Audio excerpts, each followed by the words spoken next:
daw po jurisdiction. Ay, sinasabi hindi nga raw dapat NBI. Oo. Pangalawa, hindi raw dapat sa Pasay.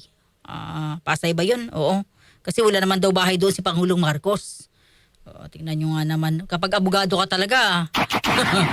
Anyway, makakasama si Dr. Paul Alani, Supervising Science Research Scientist ng PHIVOLCS. Doctor, si Rajuman Lourdes, good afternoon. Yes po, good afternoon. Sa mga listeners. Doctor, meron pong malakas na lindol kanina. Ano pong detalye nito, sir? As of this moment, kumusta po yung inyong monitoring? Okay. Pagdating po sa Cancer Lindol, po yun ang specialty ng division namin. Pero as of yun nga po, 209 po yun. Ang epicenter po ay sa bandang San Julian, Eastern Samar. Okay. Naintindihan ko po, sir, at hindi ho sa inyo yun. Okay. Ano pong pinakahuling detalye na inyo pong namomonitor ngayon sa Bulkang Mayon, sir? Pagdating naman po sa Bulkang ngayon, yung as of kanina nga pong bandang alas 12 ng tanghali na nakapag-record po tayo ng 181 na rockfall events at siyam na volcanic earthquakes, kasama na po doon yung dalawang volcanic tremor. Umabot yung 36 minutes yung pinakamahaba. Pero overall po, nasa alert level 3 pa rin po ang main volcano. Yung nangyari po kahapon, paano niyo po may papaliwanag yun kung siya po nananating alert level 3 pa rin till now? Okay, yung nangyari po nung Sabado, ang sinasabi Yes, niya. yes, sir. Meron yung pyroclastic current. So, ano naman pong pag-talk na nangyari ito yung report sa yung sa Sophia, wala naman po putok na nangyari. Ang nangyari po ay meron tayong malaking pitak na flow at bumigay, natipak at gugulong-gulong po ito pababa ng slope ng space ng Mayon. At habang gumugulong po ito pababa, nagtitipak-tipak po ito, maliliit. At yun na po yung nakita natin, or yun na po yung subsequently naging abo at lumapo po dito sa bayan ng Kabahanig o Ginubatan, Uwas. Oo. Doktor, ano po ang inyong nakikita sa mga susunod na mga araw dito po sa activity ng Bulkang ngayon? Based po na po sa kita na nakukuha ng PHIVOLCS sa mga instrumento niya, instrumento namin, wala naman po kaming nakikitang indication na nag-escalate ang activity ng Mayon volcano. Patuloy pa rin po yung basta matahimik paglabas ng lava mula sa crater. Kaya po sa ngayon po wala kaming nakitang reason para itaas sa mas mataas na alert level sa Tusang Mayon volcano. Kahit po ang tindi ho ng i-correct niyo po ako sa term, ang tindi po ng pagputok nung last Saturday? Again po, wala tayong nangyari. News pa rin option na yung kailangan natin. Ang test po kapag ng volcanic, whether meron pagputok na lang kasi or Doktor, tawagan ka namin, Dok, ha? Hindi ka ho kasi masyadong maintindihan. Ang ganda ho ng sinasabi po ninyo. Kailangan po namin yung paliwanag. No po? Doon pakitry natin uli. Sayang yung explanation ni Dr. Paul Alanis. Alam niyo, yung explanation ni Dr. Paul, hindi kayang i-explain ng kahit sino yan. Oo. Kasi specialty niya po yan. Hindi po yan tulad ng isang lawyer, no? Na pwede nating tingnan sa Google, maintindihan na ho natin. Yung mga term kasi nila, sila lang yung makakapag-explain sa atin ng mas malinaw. Nilinaw ko lang uulitin ko, para lang malinaw, hindi pumutok yung bulkan nung Saturday. Doc, tama ba ako, Doc? Sorry na naputol po kayo. Doc, tama ba, Doc, sa Sabado hindi siya pumutok? Wala pong pagputok na nangyari nung Saturday. Yung po pinakaliwanag namin na may isang malaking bahagi po ng lava flow ang natipak. At ito po nga po yung pinanggalingan nitong pyroclastic density current or uson na nagdulot ng pagbagsak ng abo sa mga bayan ng Albay. Oh, okay. Ito may magpapatuloy pa ng ilang araw, ilang linggo, ilang buwan, Doc? Sa ngayon po, actually sa ngayon po, medyo tumahimik po or medyo wala na po tayong record ngayong araw na ito ng pyroclastic density current or uson na nanggaling sa Mayon volcano. Ibig sabihin nun? Relatively tahimik po. Pero yun nga po, marami pa rin mga rockfall, 181 na rockfall. Ibig sabihin, may mga maliliit na bahagi ng lava flow ang patuloy na nahuhulog, na nalalaglag. Okay. Sa kabila ho na ipinakita niya noong Sabado na ikina-alarma ho ng Pilipinas actually, wala pa rin kayong balak na itaas yung alerto niya? Wala pa kami makitang indication na nag-escalate yung level of activity niya. Kung ano po yung kita natin noong January 2026, nung tinaas natin to alert level 3, ganoon pa rin po yung nakita natin na data. Doc, ibig sabihin, yung pinakita nyo ng Sabado, naipakita na ng bulkan ito ng mga panahon? Actually, opo, no, as recently as April po, first week of April, actually may sa mga social media may sinasabi nga na nagkaroon daw ng putok sa gilid, yung iba sinasabi baka daw naroon ng butas at nasira na yung perfect cone ng emergency notice. Ganyan na case naman po. Okay.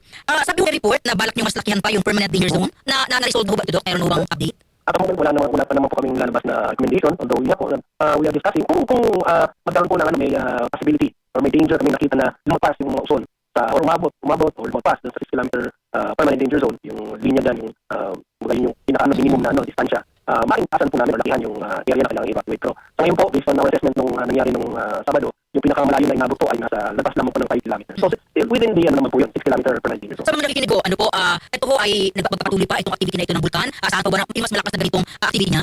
Unfortunately po, based po dun sa mga data na nakuha namin, maaaring patuloy pa po yung ganitong tahimik na paglabas ng labat ng may buti. Napakinggan po ating mga kababayan ha. At pero linawin ko lang, Doc, para magtama yung aming motor na ginagamit. Hindi siya pumutok, hindi siya putok.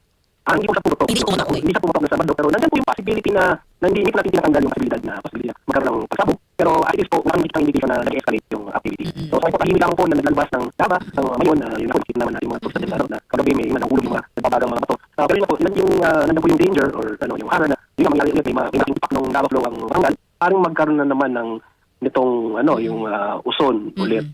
May pinagkaiba ho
ang sitwasyon na ito sakaling pumutok siya?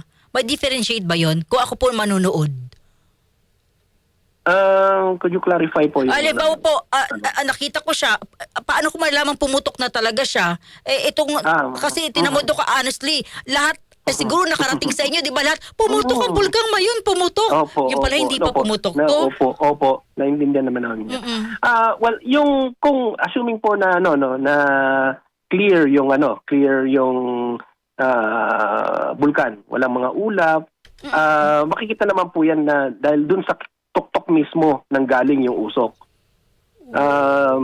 I think yung confusion na nangyari nung Sabado ay dahil natatakpan ng ulap and nakita na lang biglang umuusok na yung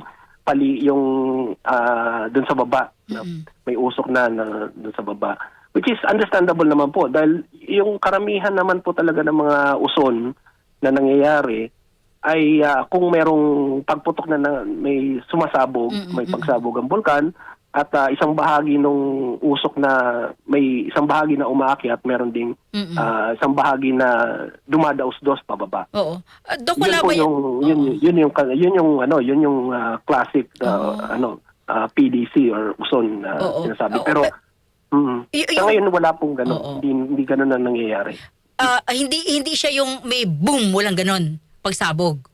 Yun din po, no? Based po dun sa mga instrumento namin, wala naman po yung signature na explosion. Okay. Ang dami tuloy nataranta, Dok, ha? Di ba, kumalat na. Naku, pati yung mga turista doon nagsisigaw, sumabog ang mayon. Opo. And maririnig din naman po yun. Actually, maririnig po yun, yung boom na yun ng mga tao. And actually, wala naman pong